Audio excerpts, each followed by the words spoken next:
Um, Great. So thank you for those who have joined. There might be a few people coming in and joining over the next minute or two, but I'll crack on with the introduction. So my name is Ruth Kelly. I'm a postdoc at the Bonavero Institute, and welcome to our first Bonavero discussion group seminar of the season. So new term, we've decided to stay online for this term to try and get some speakers who can't come to Oxford, to allow those of you who are not in Oxford to attend, and we'll keep under review what we'll do in the new term depending on how things develop.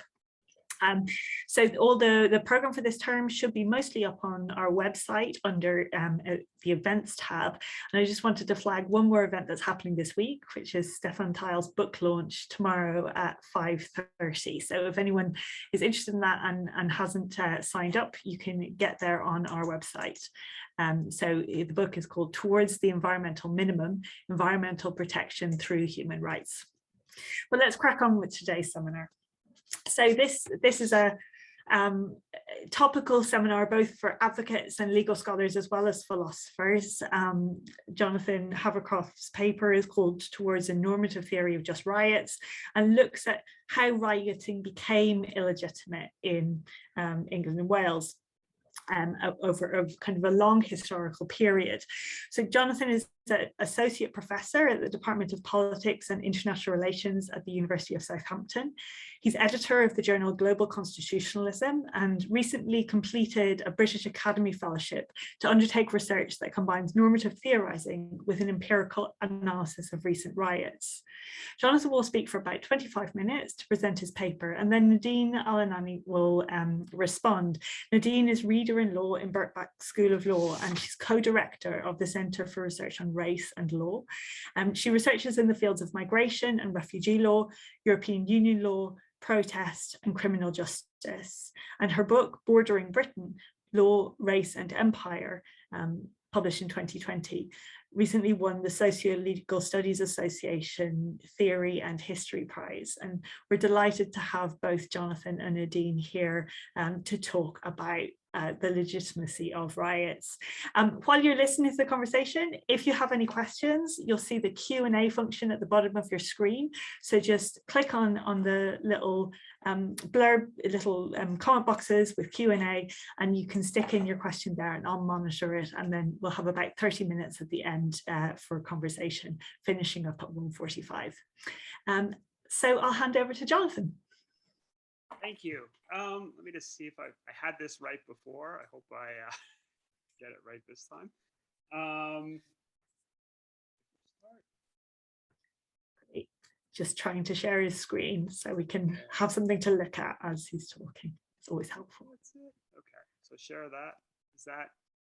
Oh, failed to start. Try again.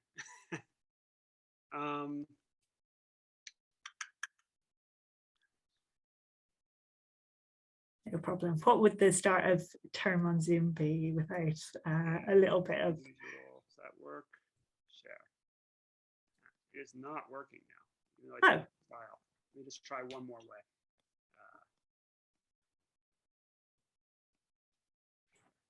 Excellent. That seems to have worked. Brilliant. Right. And that's working fantastic. Okay, perfect. Over to you, Jonathan. Okay. Oh, thanks. Sorry for the technical glitch there. Thank you to Ruth and the Bonavero Institute for inviting me today. So this is, as Ruth hinted, this is part of a British Academy Fellowship project. So the whole project is essentially asking what might justify a riot or what might justify violent political protest. And so there's several different components of this. One essay that's already been published, just came out earlier this year, asks why is there no just riot theory, which was the initial impetus for this project.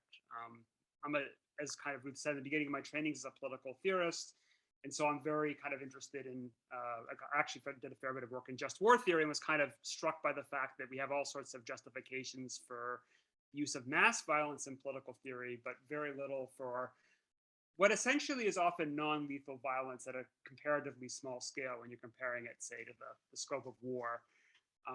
And so that kind of triggered this project. The paper I want to present today, I picked this one for this crowd because it's a bit of legal history. So after working through the kind of justifications part, I kind of began to wonder why and how we came to see riots as taboo.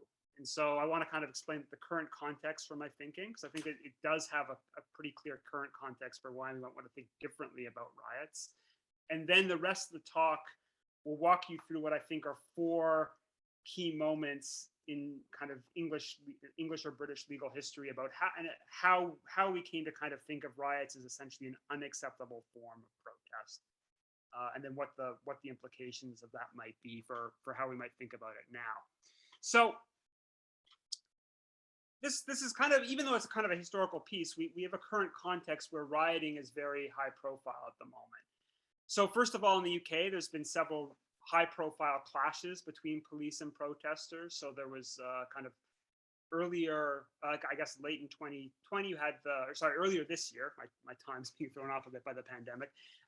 We had kind of a couple of high-profile clashes. So the first was involving protesters at the vigil for Sarah Everard in Clapham Common, getting into a series of clashes with police when the police issued a dispersal order. We've also had a series of protests where the police again issued dispersal orders in Bristol, the kind of most high-profile case concerning protests against the anti-policing bill. We've also had very serious public debate in the UK about the limitations on protests. So the emergency powers of the Coronavirus Act were actually quite restrictive for a period of time. And I think more significantly in the police crime and sentencing bill currently in the House of Lords, there are significant new restrictions on protests, including things like preventing static protests and criminalizing protests on the basis of noise, which I think is quite problematic. Also, globally, we've seen a surge in protests and riots in the last 18 months, tied kind of in the US most prominently to the Black Lives Matter movement. Kind of the most obvious incident here was the uprising and riot in Minneapolis following the murder of George Floyd in May of 2020. But we've also seen similar kind of contention over protests around climate activism. So there's a lot of concern about the tactics used by, say, Extinction Rebellion. We've seen around the world the rise of protests contesting lockdown, and kind of a lot of concern about how the police might handle those protests. And then also kind of quite prominently in the US, earlier this year, we had the January 6th insurrection, which essentially was used by pro-Trump supporters trying to overthrow the results of the election.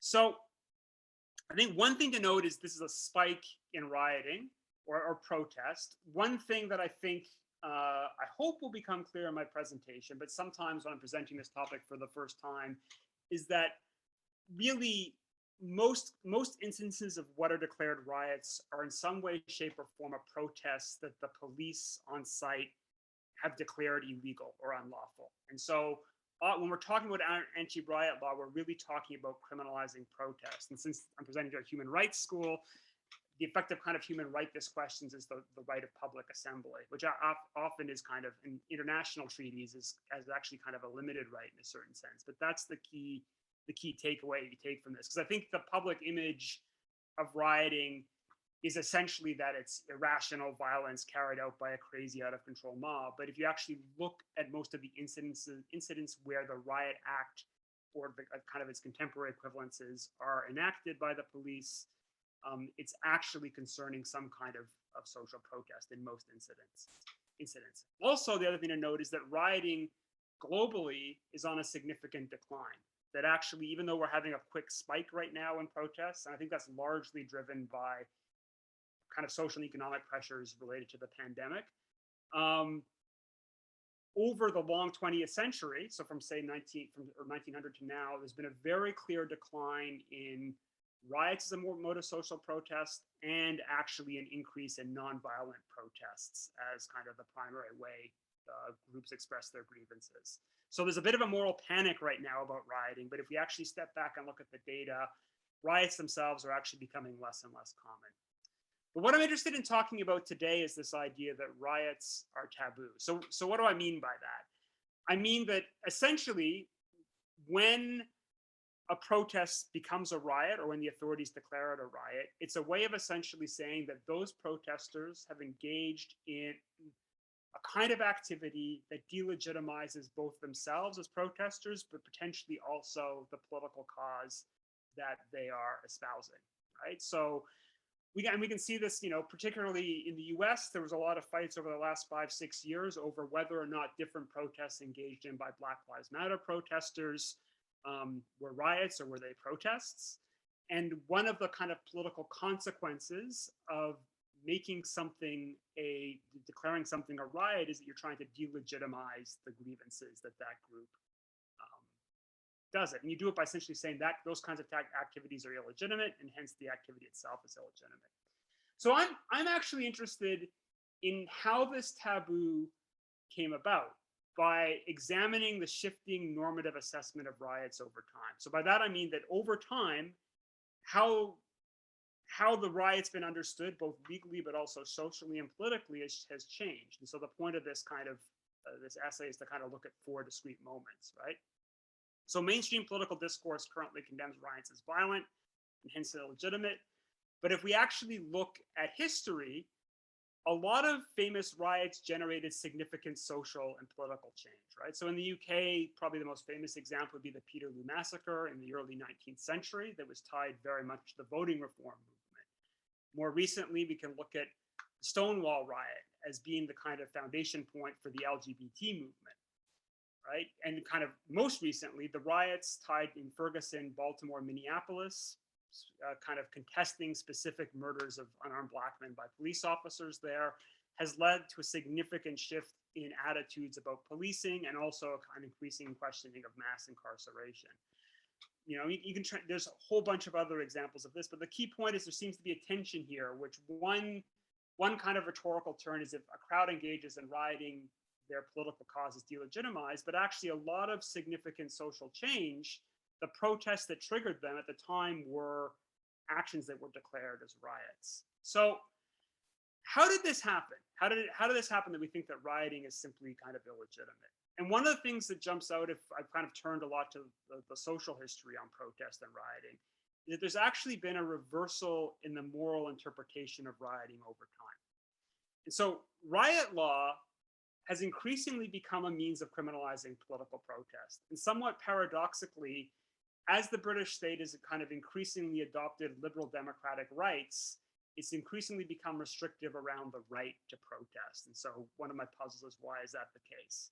The other thing is that violence really only becomes the defining or crucial criteria for policing protest in the 1986 Public Order Act. Before that, the primary concerns were questions about unlawful assembly or crowd size. So today the kind of concern is about this violence taboo, but I think that this is actually, when we start digging into the history, it's actually, violence was kind of far less of a concern in the past than perhaps it may be more recently. And so one of the trends that I've identified is that over time, as what I would call middle-class modes of expressing dissent. So by this, I mean things like debate, writing pamphlets, having access to the media, which kind of requires a high degree of skill, of social skill, kind of literacy, etc., have become increasingly legally protected. What I would call working class, or in earlier periods, lower order modes of dissent, such as assembly, striking, and protest, have become increasingly restricted to the law and increasingly criminalized. Okay, so because the time here to talk is quite short, I'm not going to get into the nitty gritty of each of these 4 moments, but the paper itself, which I think Ruth has circulated, and if you don't have a copy, I'm happy to share it with you over email, essentially unpacks what I think are kind of 4 crucial stages in this change over time. So the first is basically what I'd call the pre-1714. So the reason 1714 jumps out is that that's the moment where the Riot Act is brought into law. And so prior to this, rioting is seen as a plebeian defense of common law. And so kind of the 2 major social historians who've kind of unearthed this would be E.P. Thompson, who's kind of famous work on this, and Georges Roudet, who look at kind of crowd action and how it transformed kind of during the Industrial Revolution. But if we go even a little bit further back than that, essentially rioting was seen as a thing that happened if you were a bad lord. So that the moral blame for rioting, kind of especially in the 15 and 1600s, fell on the lord of the manor over whom the peasants started, the local kind of people started rising up and kind of acting against. So if you kind of, one of the kind of classic examples of this would be in a very influential book in the 1500s by Thomas Eliot called a book named The Governor, which was basically a manual for how, if you were a lord who owned a large estate, how you were to run your estate. It had a whole kind of components about how the people on your estate are irrational, they're dangerous, and if you're not governing them properly, one of the consequences is that they will kind of rise up and kind of riot. And so here, the problematic is quite different from the modern one. It's basically that rioting is a sign there's a set of grievances amongst the plebeians, and the task of and these are kind of a pre-democratic society, the task of the lords then is to kind of figure out how to quell the riot with those demands. It didn't mean that rioting was not punished. In fact, it was quite harshly punished, often including with penalties up to death. But what was noticeable here was that it was also seen as a thing that would kind of happen from time to time, and quite often there'd be a lot of tolerance for riots and rioting in these kind of circumstances. The crucial change here comes with the Riot Act in 1714. So the expression reading the Riot Act refers to this specific act. The reason the act was introduced was to suppress a series of rebellions against King George I. So when the Hanoverian succession to the throne happened, it was kind of widely contested, particularly by the Jacobite faction in Britain. And the Riot Act was introduced as a means to try and put down a series of riots, especially in kind of urban environments contesting this new regime. The Riot Act's kind of got a couple of key interesting features to it. First of all, if you actually go back and read the bill, it has language in there instructing the magistrates to regularly read the Riot Act out in their kind of quarterly sessions. The implication being that magistrates were not doing a good enough job of kind of cracking down on protests. So the part of the concern here was that the local authorities weren't cracking down on protest enough. But it also introduced several other key components that have essentially shaped how protest and rioting has been policed ever since. So it contained what's known as a dispersal order. So the actual act said you have to read this passage out if you're the magistrate or the other authority on site, and give all those people present 1 hour to leave the scene. Anyone who remains after an hour is then guilty of riot, and then you can kind of then disperse them with force if necessary. It also contained this kind of clause that indemnified the authority. So the magistrates and militia wouldn't face any legal penalties for any violent harm they inflicted on the protesters. So this essentially enabled the militia to use up to and including deadly force on people to disperse the crowd. People were guilty not for specific actions. I think this is kind of the crucial feature of public assembly law that's kind of, I think, problematic, is that you may just be standing there and it's your presence there that is the crime, right? Because there's other ways of punishing people. Like if people engage in vandalism or assault people, you can punish them for those acts. But what's actually criminalized in the Riot Act is your presence.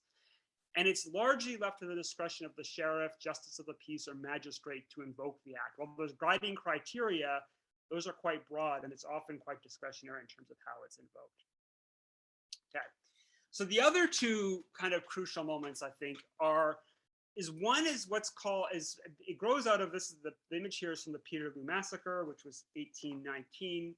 And so I guess in kind of contemporary British, his memory of this event, this is seen as the moment that the kind of public outrage against the militia massacring a crowd, peacefully pushing for democratic reform, triggered a change in British attitude towards democracy and became kind of a crucial moment in democratization, leading to the Chartist movement and eventually the expansion of the franchise.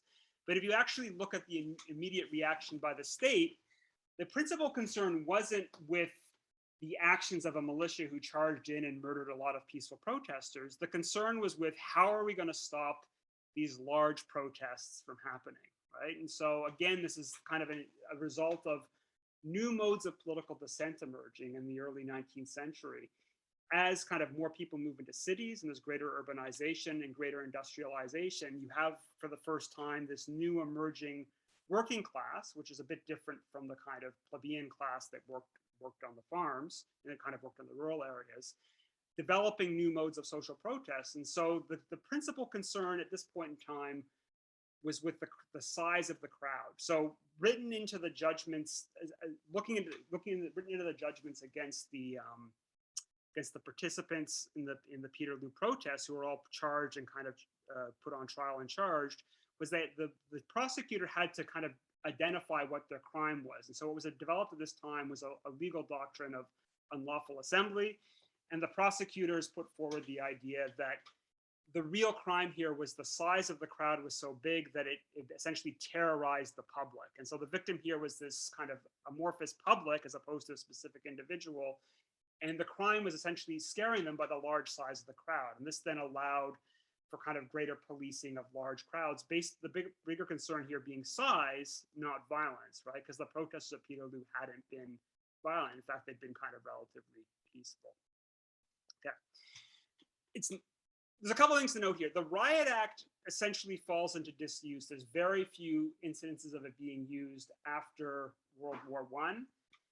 And a large part of the reason for this is the police basically found it unenforceable. That because the act had to be read and heard, a lot of protesters could simply claim, I didn't hear the Riot Act when it was read, therefore I'm not guilty of riot. And there was a lot of kind of tactics. The history of this is quite fun. There's cases and accounts in the history of, say, protesters running up on stage and grabbing the Riot Act from the magistrate before he can read it out in order to kind of stop them from kind of invoking the Riot Act. So the police eventually over time find that the Riot Act itself's unenforceable, and so it falls into disuse and eventually is repealed in 1973. The kind of more important kind of piece of legislation now is the 1986 Public Order Act, and it's brought in response to inner city anti-police riots, probably most famously Brixton in 1981, which was kind of triggered over concerns of stop and search orders, and also the coal miner strikes in 84 and 85, where there were kind of very famous high-profile clashes between the miners and the police forces. And so the Thatcher government argued that they needed a new set of instruments in order to police these kind of violent protests and riots. And so it's here where it's for the first time violence is explicitly used as the criteria for delegitimizing an assembly, right? So before the concerns about crowd or about dissent to the monarchy in earlier eras, or dissent to kind of political authority. The concern now is violence is being used as the criteria to delegitimize assembly. And so that's kind of a significant shift. It also directed the act to be read in conjunction with the ECHR right of assembly and freedom of assembly. So there's a concern here with kind of how this might fit into larger questions around human rights, but there's kind of a significant shift at this point.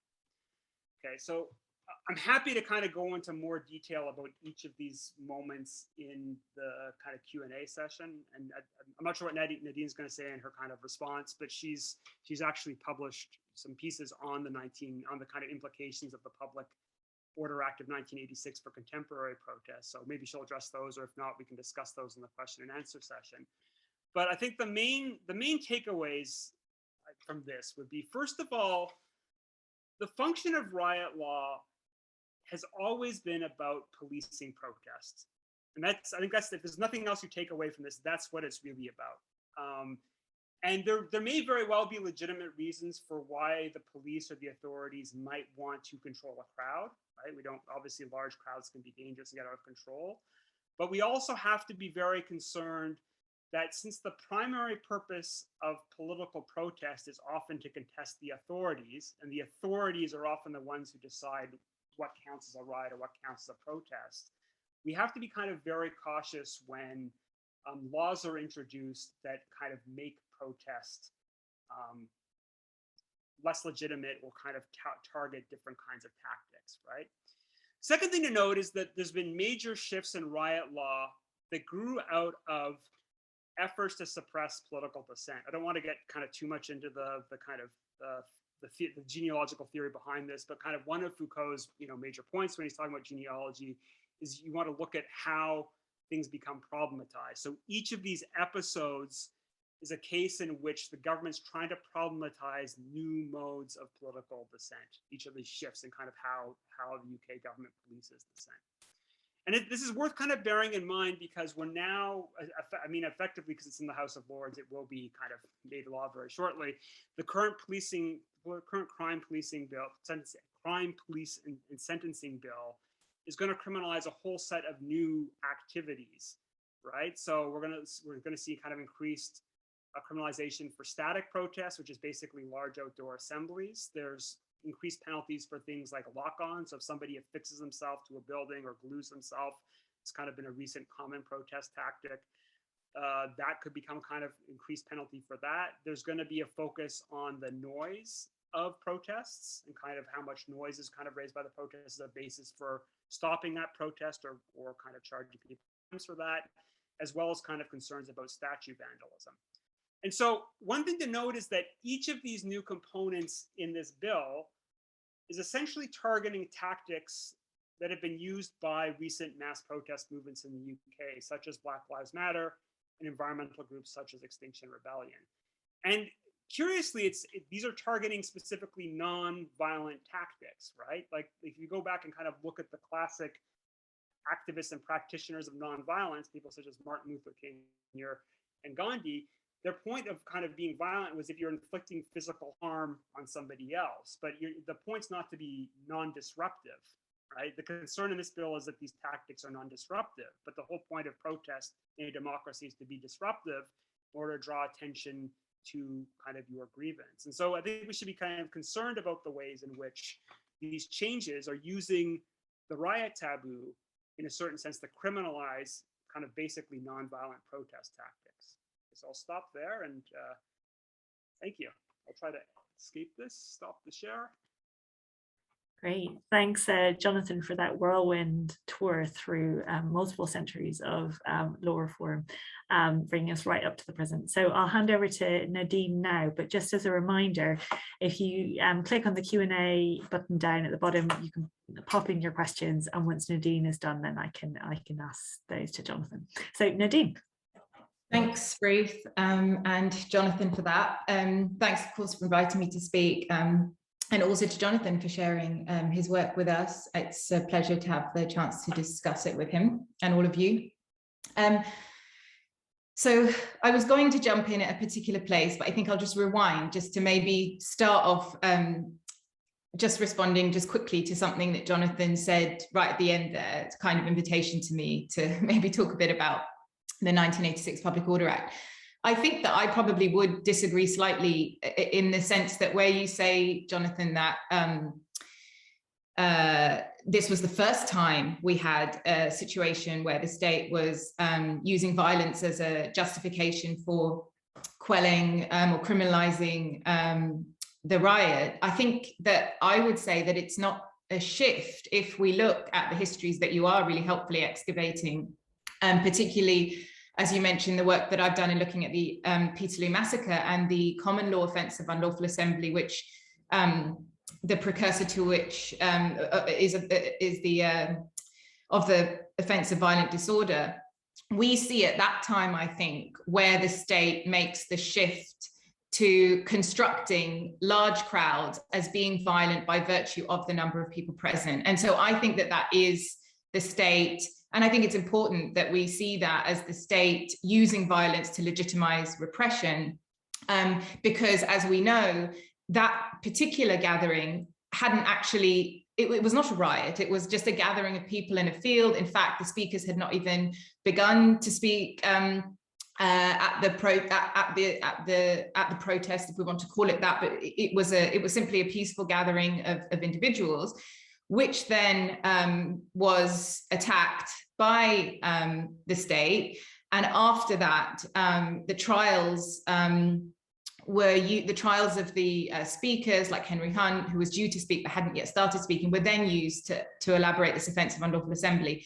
And the inference that was made by the courts there was that large numbers of people, by virtue of large numbers, are violent, and therefore we focus on not what was going to be said or what was said, because nothing was said, so not seditious libel, but actually the behavior of the crowd. And that depoliticizing trick is, I think, what we see at play now in the Public Order Act. So it's the same. I think it's part of that genealogy that you're tracing, and I think it's also I think it's helpful to see it as part of that,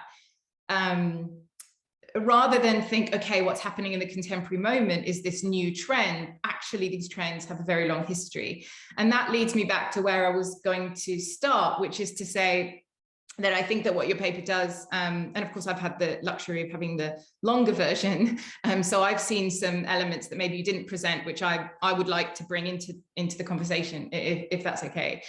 So I appreciated very much the paper's excavation of working class histories of resistance, its central argument that the criminalization of protest through the doctrine of unlawful assembly and other offences, public order offences, are the state effectively using its monopoly on violence to deny access to the public sphere to working class. And I think that's really, really important argument that the paper makes. And it feels to me an urgently needed history to be excavating in a moment where we're seeing you know, vigils being broken up violently by the police, and crackdowns on the Black Lives Matter protesters and those who upturned the Colston statue and put it into the river. So I think it's really important to be doing that kind of work. And I think it's an empowering history that you tell of the riot. So I think it's really wonderful to be reminded of it. For instance, in the way that you set out how people would resist the law in the 1500s, in a way that showed that they were aware of its terms, and thereby reduced their number in their acts of resistance in order to ensure that they weren't caught by its terms. So I think that in a way, just the narrative of that restores to the individual the mindfulness of the mob or the mindfulness of the riot, where the state is trying to remove that in the terms of the legislation and through the discourse it wants to force of the violent, mindless mob through the legislation. And of course, you know, you're talking about land dispossession and taxation and contestations of the price of food, but of course we can see in contemporary movements similar instances of working class resistance. So what I appreciated most of all in the paper is the acknowledgement that the history of policing and repression of the working class is also a history about empire and race. I think you didn't dwell so much on that today, but I think it's an important part of the paper to bring out for the purposes of discussing it, because I don't think we can understand the origins and contemporary effects of riot law today without that history. So I appreciated that you did set the frame, you did set the paper in the context of that history. You know, you write, for example, about Robert Peel as Chief Secretary for Ireland in 1814, then developed a professional police force, partly to suppress opposition to British rule, then became Home Secretary in 1829, adapted this colonial model of policing to develop the London Met. And of course, because of this history, we can better understand the way in which modes of militarized policing today, because we can't understand why racialized people remain its foremost targets without that history. And so militarized forms of policing today, we know mirrors, or I would argue mirrors, the policing of Britain's former subjects in its colonies, which of course you suggest in that passage in your paper. In the British colonies, there wasn't a clear distinction between the police and the military. The military was called on for law and order purposes, with murderous consequences in places like Jamaica, Malaysia, Kenya, where people rose up against British rule. And we can see that the boundaries between the military and the police continue to be blurred in respect of racialized people, in particular in the imperial metropole, and they're still constructed as threatening or unruly, as they're subject to these forms of militarized policing. And we see this, for instance, in being disproportionate targets of extrajudicial killings, mass arrests, stop and search, deaths in custody. And this militarized mode of policing should be differentiated from a policing by consent model, which is assumed to apply, at least in the context of white British people. And Jonathan discusses this a bit in the context of the Brixton riots in 1981. And so I think again, that's a really helpful point in time to maybe highlight some of this analysis of the relevance of empire to contemporary modes of policing and criminalization of resistance, because in the post-war era, racialized people were confined to sites of extreme deprivation, predominantly in inner cities, and the police were the ones that brutally enforced Britain's post-imperial white nationalist boundaries. And of course, I've written about this in my recent book. I'll just very briefly say that with the passing of the 1971 Immigration Act and, crucially, the 1981 British Nationality Act, whiteness was made intrinsic to British identity by the concept of patriality. And this dictated that only those born in Britain or with a parent born in Britain had a right to enter and settle in Britain. And if we think that in 1971, a person born in Britain was 98% likely to be white, we can see how this led to both the material exclusion of racialized colonial subjects and citizens from Britain, but it also led to a questioning in the newly articulated borders of Britain of the entitlement of anyone who was not white to be present in Britain. And of course, crucially for today's discussion, this was then reinforced by the police's targeting of Black people for control via the use in particular of stop and search powers, or as they were known then, sus laws, marking them out as not belonging in Britain.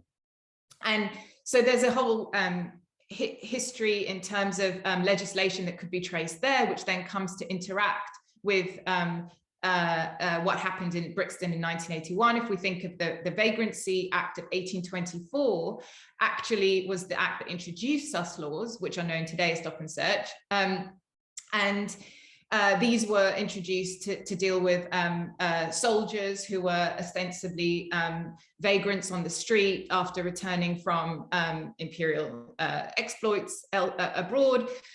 And these were used to remove them from the streets. They were seen as a nuisance, and then they were introduced or revived in the post-war, post-1971 sort of era to target racialized communities in the UK. And if we think 2 years before the 1981 Brixton uprising or riot, the Metropolitan Police statistics showed that of 1,894 sus arrests made in 1979, 42% of those 797 were Black or Asian.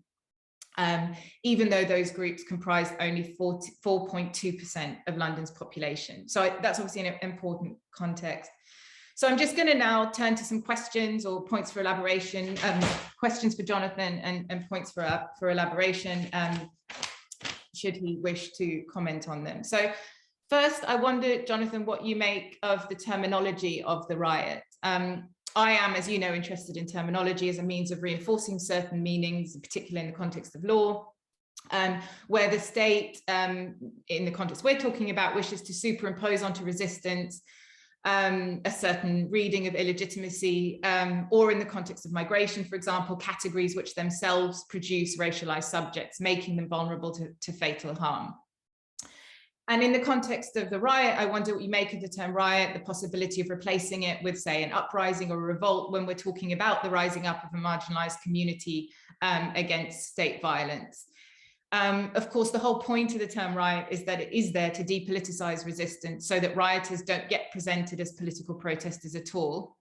So it's not just the state's assertion at play that rioters are delegitimizing their own particular cause, as you write in your paper, but actually that rioters cannot have a political cause by virtue of their so-called status as rioters, their behavior, their riotous behavior or expression.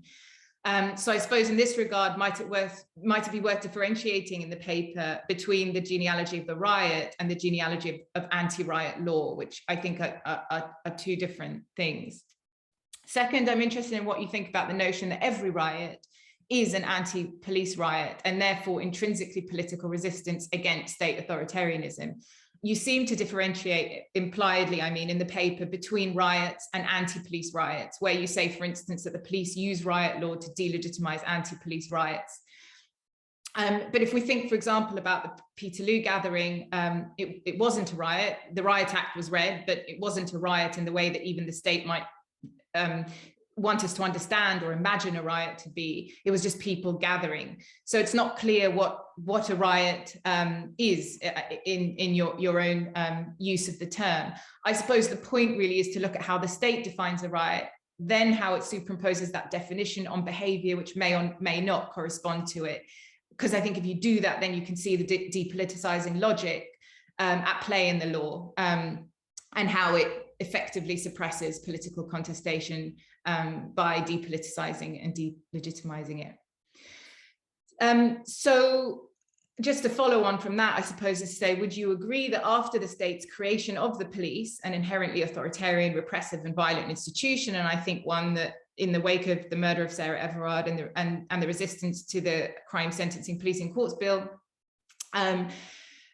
would you say that it's possible to argue that there's no such thing as a riot that is not political anti-authoritarian action, regardless of what we might feel about the political inclination or views of the rioters themselves? And I often think about this in regard to what's said of looting sometimes, that it is impossible to have looting without an anti-police riot. So looting, so often depoliticized, is inherently anti-authoritarian by virtue of the conditions in which it takes place, i.e. the police must be driven off the street in order for looting to take place, apart from, of course, any other arguments that you might wish to make about its economic redistributive effects taking place in a context of a deeply unequal economic system.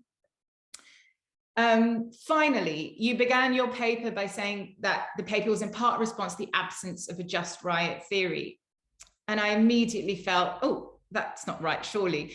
Of course, the name that came to my mind was that of Frantz Fanon, because of course, I would dispute the absence of, a just riot theory, because I think Frantz Fanon does provide us with a really excellent one. I think, again, if we're taking into account the kind of colonial roots of the kind of policing and criminalization process you're talking about. If we think about Fanon, he wrote about the cathartic and self-actualizing effects that violence can have on the colonial subject. So Fanon understood that violence itself derives from the violence of colonization, and that the colonized subject can resort to violence in seeking to overturn that violence. And of course, for Fanon, violence was described as being the natural state of colonialism, justified importantly by the inferiority of the colonial subject. And so I think actually drawing on Fanon here allows us to see even another layer to the argument that you are interested in, that the state, through the language of the riot, seeks to delegitimize political actions of rioters, because actually Fanon's psychoanalytical approach to framing anti-colonial violence as being not only about ridding the colonized state of the violent colonizer, but also ridding the subject psyche of the sense of inferiority that is so deeply embedded by the colonial state. So actually this kind of, again, restores the humanity and purpose of the so-called riotous crowd, which again, the state is trying to construct as being a mindless mob. And of course, Fanon was sensitive to specifically violence having at its heart a political goal and not being an end in itself. So I think I'll just stop there and hand over to Jonathan. Thank you. That was fabulous, Nadine. Just gives so much food for thought, and I hope that it provokes some questions from the audience as well. And so just tap on the Q&A if you have a question, but I'll hand over to Jonathan to respond to Nadine first. Thank you so much. These are fantastic questions. So I'll take them in the order you asked them. So what do I think of the terminology of riots? This is interestingly the question I'm getting asked the most lately, and I think it probably. So my project began pre-Minneapolis. I've been working on it for several years, but I think really after the Minneapolis riot/uprising, there's been a lot of pushback about how these events are framed. And I think part of my impetus was kind of a similar project, right? That we call something a riot, we automatically delegitimize it. I'll put it this way. The earliest I can trace the language of using uprising, not riot, to is what's her name? She was a congresswoman in Los Angeles in 1992, Maxine Waters. And there's a very famous quote that she basically comes out after the LA riot/uprising, says, "Don't call this a riot; it's an uprising. There are deeply kind of political grievances here." And so she's very much using that language in order to repoliticize as opposed to depoliticize what's driving the LA events. And so I think there's kind of a strong case for that. But I do wonder, I guess I'm kind of vacillate back and forth. So another kind of political philosopher working on this project, Avia Pasternak, she and I kind of argue about this all the time. And her view is very much, she wants to use the term violent political protest. That's her kind of technical term she wants to use. Because her question is then is the violence justified, and what are the grievances that might justify the violence, which I think is kind of a useful way of doing it. I think I'm more in the reappropriation camp, by which I mean that partly because I'm kind of going back more historically, I really don't think that rioting was seen as like that bad of a thing until quite recently. I honestly think until the 1960s, and really it's in the US, the 1960s response to the inner city riots / uprisings, particularly the Holy Week uprising in '68, where there's really a significant shift that riotings get kind of racialized and equated with kind of inner city actions. I think that's where rioting comes to be seen as bad. It's not a hill I'm prepared to die on. If like people say they want to call it an uprising as opposed to a riot, especially the participants in it, I think that's something that we should kind of respect and at least kind of acknowledge that there's kind of legitimate reasons for doing that. But I think kind of the broader thrust of my project is that these kinds of protests have always been there, and it really always has been, you know, even if you go back and look at like Roman accounts of rioting, it's always been seen as kind of a moment where the people or the street meets the government or the state, right? And that these are kind of clashes over grievances. And so that's what it's always been about. And in earlier times in history, I think it's been acknowledged that this is simply part of struggle between the people and the rulers, the governed and the governed, or the governed and the government, if you will. That kind of flows like nicely into your second question, right? So I think the concern that you raise is that by calling a protest a riot, you saying that it depoliticizes the movement. And I agree that's rhetorically what's going on, and legally, right? That the police kind of use this as a way to delegitimize it. I think you're also right that I'm a little uncomfortable with all, but I'll say most protests are actually political anti-authoritarian protests. And so I think I'm with you on a couple of bases. So I've got a separate paper where I'm actually just looking at like what's the pattern of rioting in the UK over the last 25 years. And most of it has very clear political grievances, right? So the largest cause and location of rioting in the UK is Northern Ireland, right? Which is obviously like a long-standing set of political grievances and a sectarian struggle. You know, we can certainly kind of interpret the 2011 riots or uprisings in the UK as having kind of a set of political grievances driven largely by policing in response to the shooting of Mark Duggan by the police, right? The other kind of major incident of rioting would be the Oldham riots in 2001, which again were really driven by kind of, I guess what I call interracial cleavages in kind of the Midlands between the white British and the Asian community, the Asian British community in that region, right? So all of those have some kind of political basis in them. But then there's a few other exceptions. So one of the things I had my research assistant do is break down riots according to causes, and sporting riots is actually quite common.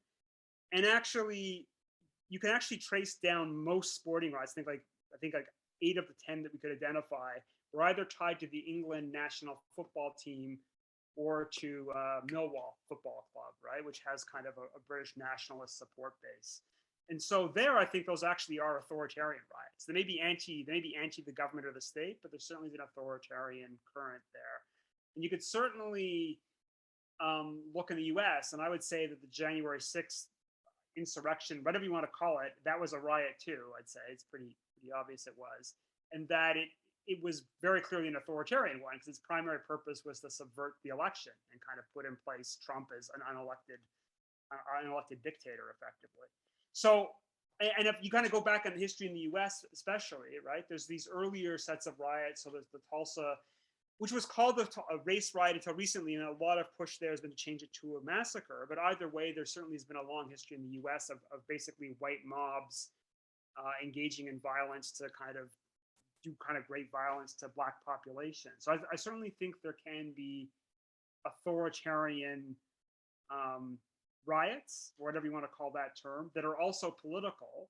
And so really then for me, the question is, can I draw on the tools of political theory to start differentiating between these riots, right? Because I think that if all riots are unjust or illegitimate, then I think we end up in a dangerous spot where something like January 6th, whose grievances are fundamentally anti-democratic, ends up being seen as just as illegitimate or delegitimized as, say, the Black Lives Matter protests, whose, I think, fundamental grievances are democratic. They're pushing for kind of a greater, kind of a more racially just society, right? And we don't want to be in a situation where we can see something like a pro-Trump, effectively coup, being seen as effectively morally equivalent to a protest against police violence in the US. So that's kind of the broader project. And so the project's called Just and Unjust Riots, because I think my main point is that we should be using the tools of political theory to differentiate between these protests and kind of really think through, you know, effectively evaluate which ones may be legitimate and which ones aren't. And then given that, how might we respond to the grievances underlying them? Because I think the general state of play right now is that if it's a riot, it's illegitimate and we don't have to respond. Right? And that's, I'm kind of working through a lot of the response to the 2011 riots, and the basic gist of the official government response and a lot of the kind of third sector responses, this was out of control rioting, and so the issue may be we deal with the kind of underlying social issues, but not the political grievances that may have driven that. And I actually kind of strongly wonder if had this happened post 2020 in the US, if there may have been a different response to a series of uprisings whose initial trigger was a police killing. On the Fanon, I think that's a good point, right? That I think that Fanon does offer an account of kind of violent political resistance that kind of runs counter to what I call the political theory narrative. Because I'm working in the field of political theory, kind of my big targets are some of the major thinkers in the early 1970s. So the big three being Hannah Arendt, John Rawls, and Michael Walzer, right? All of whom wrote pieces in the early 1970s about political resistance, and all of whom, to one degree or another, made a claim that any kind of violent political resistance by people, especially citing the late 1960s riots in the kind of inner city US as being examples of illegitimate and something that couldn't be accounted for within liberal democratic political theory. Interestingly, Rawls, I think, is kind of the most at least not, if not sympathetic, at least offers the most leeway for thinking about how you might be possible to do that. But you know, Arendt in particular spends a lot of time in her book on violence kind of dismissing Fanon, trying to kind of push him and that view beyond the pale. And I really think that from that moment, in political theory at least, riots are effectively taken off the table as even something you'd consider analyzing from a political philosophical perspective, at least until the last 4 or 5 years. So that's where that claim's coming from. Yeah, but although I kind of agree with you that Fanon would be one place to go look for a theory of a just riot. That's great, thanks. We don't have any questions in the Q&A yet. There's a couple of things that came to mind from me from what Jonathan said, but Nadine, do you want to have any follow-ups, or you're good? Okay, so I guess there was something you said. It's a maybe I have a few questions. So one is the way that you and Nadine had the conversation. Is obviously Nadine brought in a lot of how kind of the imperial histories kind of have an impact on this history. I know that's not your area of expertise, but we were talking earlier about there could be more research done in that area. So I wonder if you could speak to maybe some avenues for further research about how the kind of what's happening in England interacts with what's happening abroad. If you have anything to say on that. And then I guess the kind of crunchier question is kind of how is violence defined? I think that's something that will be interesting just to know more about what you think about. I just wrote down, so obviously we have size of crowd, threat, kind of presence. We have this idea of vandalism, so destruction of property, assault, so violence against specific individuals, stuff like nuisance, things that are disruptive, violent, and then what Nadine brings in, which is kind of from via Fanon, which is the structural violence of the colonial state and potentially the violence of the state. So I'd just be interested to hear if you had anything more to say about what the definition of violence is that you're using and how that kind of plays out or changes over the period that you're looking at. Oh, great. So yeah, those are both great questions. So yeah, yes, I think there is, and I think Nadine kind of kind of signposted this also in our questions. There's a lot to be said about how, I guess, how governing dissent in the colonies boomerangs back into the UK as a way of kind of controlling policing. And so my paper kind of flags quickly two moments that I think are significant. And I think Nadine kind of flagged them in her comments also. So the biggest one is that the Metropolitan Police, one of the reasons it was one of the impetuses for setting up a police force in the early 19th century was with concerns over policing domestic crowds, that the Peterloo Massacre was carried out under kind of the old way of, for lack of a better term, policing, although that's a bit anachronistic, where you'd have kind of local magistrates would kind of act as kind of the chief executive law enforcement officer in the community, and they would then be empowered to call on a militia, which would basically be just like a voluntary military force of irregular troops, to kind of engage in whatever kind of use of force the local authorities needed. So crushing protests, or kind of, raising a posse to go catch somebody bad. That's basically, a lot of the kind of activities we associate with modern policing were done that way. So the argument made by Peel when he's kind of pushing for this police force is, I've been the Home Secretary in Ireland, and we found this whole other great way of governing these unruly lower orders over there. Let's bring it over here, and we'll use this as a way to kind of control crowd actions and other kind of problems. And so the police is actually intimately linked to concerns about crowd violence and protest. And if you kind of a good book to go look at for this is Alex Vitale's End of Policing. His first chapter looks at the history of police forces, and he kind of flags the Peel episode, but he also notes that in the US in the early 19th century, there's a very similar pattern too, that there'd be riots or large strikes or kind of uprisings by the lower classes or working classes. And the way the government would respond is by creating a police force whose primary charge was to kind of clamp down on crowd violence. So there's a lot to be kind of written about that topic, I think, about how policing has always been intimately linked with controlling dissent from below. The empire part, so partly this grows out of kind of British imperial practice in Ireland. The other moment that kind of I flag in the paper is that really what we think of kind of, so our modern image of riot policing is what we call police in riot gear, right? It's like a very common image. You'll see them all kind of wearing a bunch of, all shielded up, wearing a whole bunch of body armor, using tear gas, using batons, using kind of physical force to disperse crowds.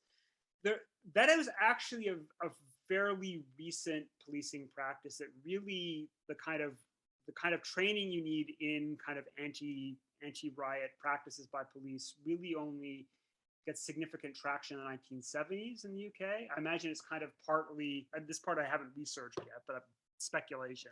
But it's obvious, I think there's obviously a connection and concern globally after the events of the 1960s, where you have these large mass global protests. So the police forces develop new tactics there.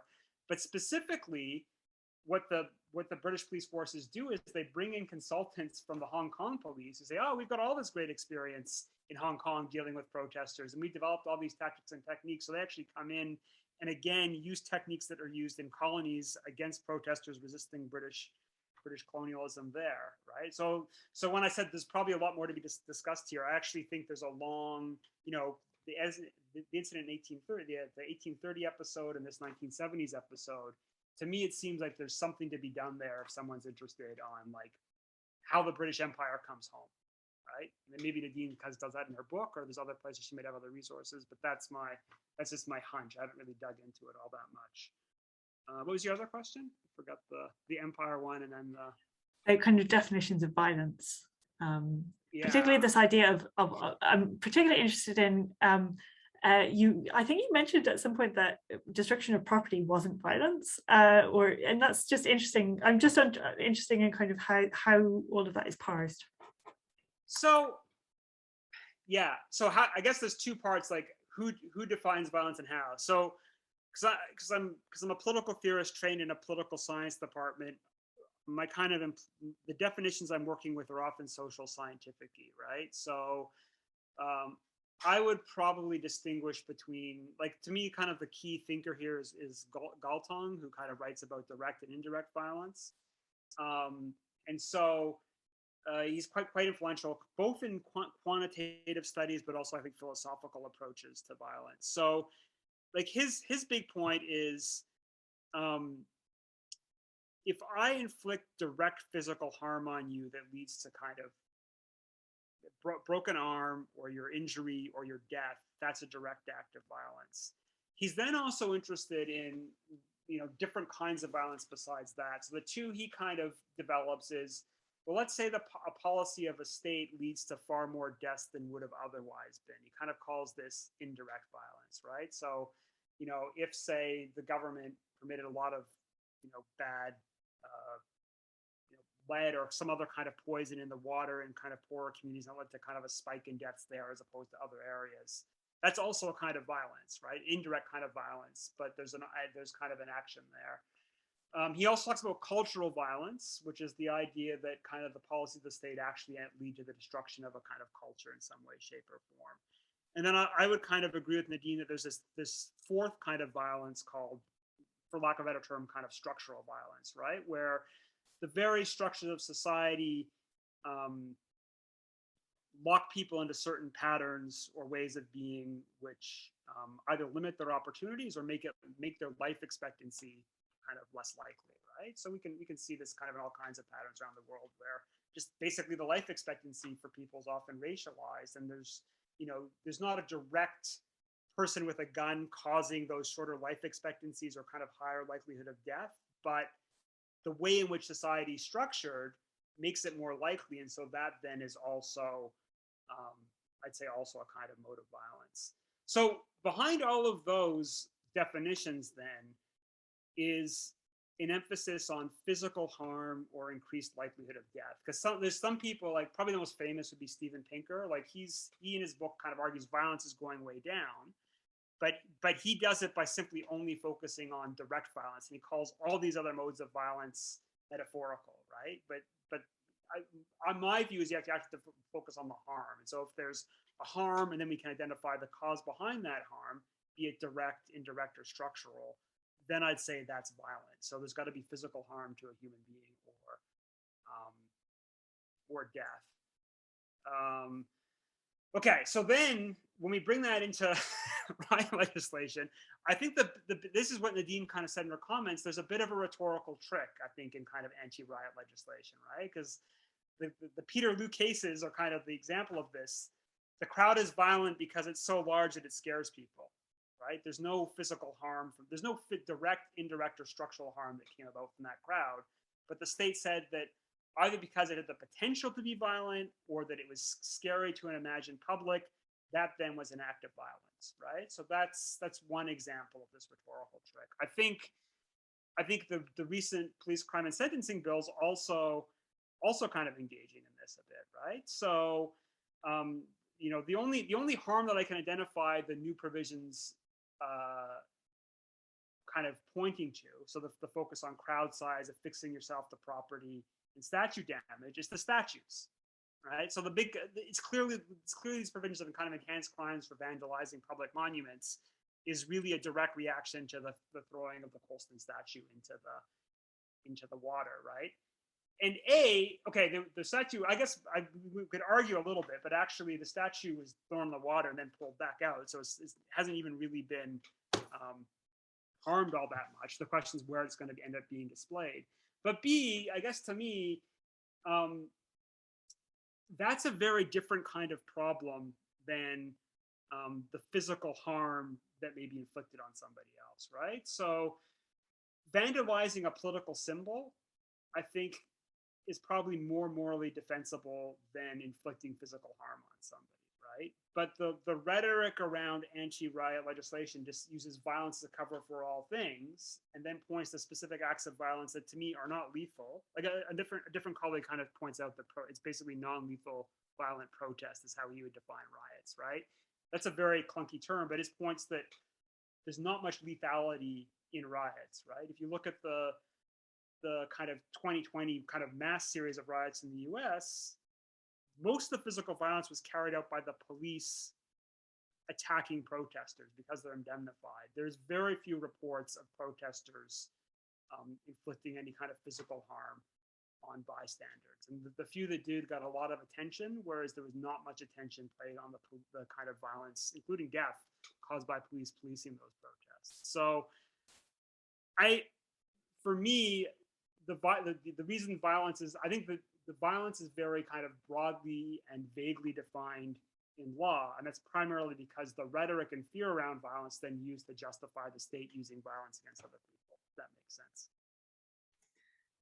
Yeah, that's great. There's actually a question from Elizabeth Stubbins-Bates that follows up on this point really nicely. So Elizabeth wanted to draw a comparison between the Public Order Act 1986 and the Police Crime and Sentencing Bill that's currently in Parliament. And she suggests that, you know, violence was a specific criterion demarcating lawful and unlawful protest in the 1986 Act, and in the 2021 bill, instead of violence, it's kind of disproportionate impact on hardworking majority, public nuisance, serious inconvenience are kind of given as the motivations from the bill. So she asked a question related to Article 11 of the European Convention of Human Rights, asking whether maybe Article 11 was set the parameters of a government's legislative agenda in 1986, and it's no longer constraining it today. But if you can answer that point, great. But if not, I wonder what you might have to say about the shift between kind of violence towards more of a nuisance-oriented approach to today. Maybe Nadine can answer the legal question, because I'm not a lawyer, and so I would not. Yeah. I would definitely not want to speculate to a crowd of lawyers as to that part of it. I can speak more broadly to the public assembly part, but maybe Nadine, do you want to come in and do you have anything to say on this, or? Why don't you go first? I'm rereading the question. Okay, so because I think there's a technical point here that I'll probably miss, but I mean, so the thing about Article 11 is it's actually a constrained article. So basically, I can't pull it up. I'll pull it up after, or you can just go Google it. But it's got this language that says kind of, you know, there's a right to public assembly, but states have a right to kind of limit it within reason. To me, that strikes me as like a very large loophole. Maybe the lawyers might disagree, but it's striking that, for me, what's striking is that public assembly rights, at least in these international treaties, are a lot more constrained than free speech rights. That's significant to me, that there's not a similar language about that when you talk about kind of free speech rights. And I actually think, I kind of flagged this a little bit in the paper, that one of the interesting things to me is that at the moment when free speech rights began to be kind of either gain greater protection under English law, or the kind of earlier laws on sedition and libel started to weaken, that's the exact moment when there was increased tightening around public assembly, right? So that to me has kind of been an interesting flip, if you will. That if you go back to the 1500s, basically, and if you said anything negative about the king's policies, that was seditious libel, right? And could be punished quite severely, but there seemed to be a lot more tolerance for kind of direct action by kind of protesters. And now there's kind of more constrained view of public protests and more kind of expansive view of protecting speech rights. But maybe Nadine can kind of comment on the legal part of it. Thanks. Yeah, it's an interesting question. I mean, yeah, as Jonathan said, Article 11 obviously is not an absolute right. There are conditions under which the state can always limit protest, you know, including for public order reasons, which of course creates the space for lots of public order legislation. I suppose the way I'd answer the question, though, is the question is framed, I think, if I've understood it correctly, Elizabeth, is about the Article 11 no longer constraining the government's legislative agenda, and this being marked by a shift towards criminalizing things like public nuisance and causing a serious inconvenience by a protest. But actually, I would say again that this has long been at the heart of public order legislation in the way it has been used to target protesters. I think that you are right that that this government with this bill is trying to pit the hard-working majority against the Black Lives Matter protesters, against Extinction Rebellion, and exploit divisively for political purposes what I think it actually sees as very powerful movements, which are collective movements with clear markers of solidarity, which we've seen in the context of Black Lives Matter, in the context of the Sarah Everard vigil and protest, and to some extent Extinction Rebellion, is people coming together. So I think the government in this kind of rhetoric is trying to be divisive and claim that it is legislating on behalf of a sort of silent majority who are unhappy with this resistance. But I think actually it kind of shows its weakness. And we saw this in after the Kill the Bill protest, which took off across the country. The Home Office put out this really pathetic survey where it asked people to click in support of the Police Crime Sentencing Courts Bill, which, I mean, to my mind, showed its weakness actually in the face of the Kill the Bill demonstration, that it had to kind of rally support amongst this hardworking majority that it's imagining is out there in support of it. But what I wanted to say about public nuisance is actually it has a long history in terms of its use to depoliticize resistance. In the era that Jonathan was discussing, where it was becoming difficult for the government to use offences like seditious libel against people who spoke out against the church and the state, the government would often use public order offences like obstruction and nuisance. And so, for instance, where an individual was putting up effigies of the church and state in his shop window, rather than targeting him for the placing of these effigies in his shop window, the state did prosecute him, but on the basis of causing a nuisance because people were gathered on the street blocking the pathway because they were looking at the effigies in the window of his store. And this offence of public nuisance was resurrected not so long ago when Trenton Oldfield, who some of you may remember, disrupted the Oxford-Cambridge boat race as a protest against inequality by putting his body in the water and disrupting he was initially charged with a more minor public order offence, which wouldn't have carried a prison sentence. This was then queried by a senior Conservative politician, and then the CPS switched the charge to public nuisance, which is a very broad offence carrying up to life imprisonment, which a few years ago, before Trenton Oldfield was charged with this offence, the Law Commission had actually, in one of its reports, recommended that the offence be abolished because of its potential. It's too broad and could potentially be used against protesters. So it was used, and Trenton Oldfield got a prison sentence for his protest. So it was used to again depoliticize through the use of this kind of legislation, which shifts the focus from the resistance to what it created, which was ostensibly a disruption of the enjoyment of the people who had been gathered to watch the boat race. So again, I guess my answer would be that not much has actually changed. The government remains on the path of seeking to depoliticize protest in this way by shifting the public's focus from the behavior rather than the views. And I could go on for ages about how violent disorder, for instance, was used in relation to student protests to perform the same trick, but we're out of time, so I'm going to stop there. Great. Thank you very much. This has been a fascinating discussion. I think it's been great to have Jonathan's paper, and couldn't have had a better response than the one that Nadine gave in terms of just bringing so many different issues onto the table. I hope it's been provocative and interesting for you.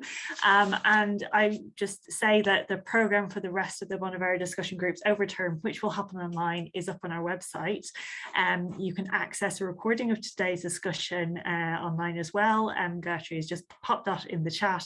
And I would encourage those who are available tomorrow night at 5:30 and might be interested in the launch of Stefan Thiel's new book, Towards towards an environmental minimum, environmental protection through human rights.